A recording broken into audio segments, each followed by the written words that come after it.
Présentation d'un utilitaire que j'ai forgé. Donc c'est un utilitaire de 11 cm de lame, 80 CRV2 avec trempe intégrale, revenu sélectif sur le dos et à ce niveau-là. Ça permet d'augmenter la résilience du couteau sur des efforts notamment de stress latéraux. Si on le compare avec un Mora, on est sur un format qui est quand même très similaire. Le Mora est même plus grand. En revanche, au niveau du dos de lame, ici on a 5 mm et là on doit être à 2,5 ou quelque chose comme ça. Ici on a une plate semelle amincie qui s'affine au cul du manche. Ça permet de déplacer le centre d'inertie vers la lame. Donc en cas de shopping un peu léger, bon, c'est pas prévu essentiellement pour du shopping, mais ça permet quand même de faire du petit boulot assez sympa.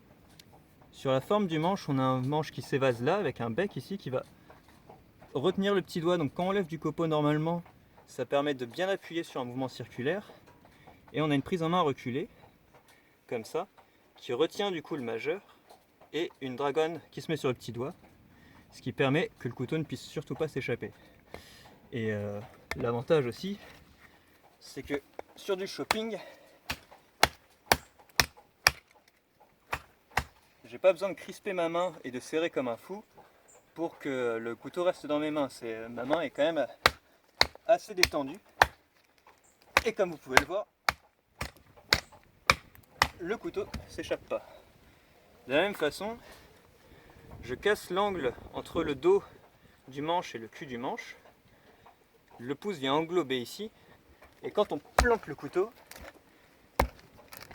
il n'y a pas de risque de glisser sur le tranchant.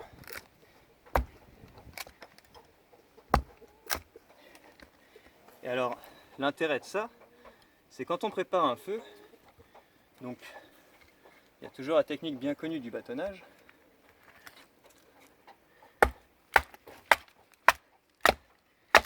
Mais sur les dernières étapes, quand on fait les allumettes pour le petit bois, c'est quand même assez chiant de devoir rebâtonner chaque section. À ce moment-là, on le prend comme ça, de manière sécuritaire.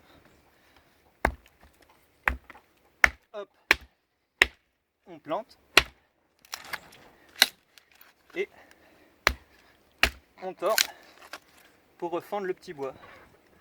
Et alors, d'où le fait de ne pas avoir une pointe trop fine, parce que celle-ci se prend quand même des sacrés efforts dans la tête. Hop. Et on voit que c'est quand même plus rapide que d'enchaîner systématiquement en bâtonnant.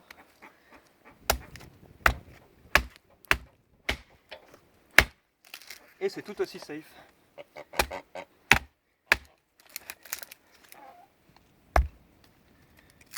Voilà.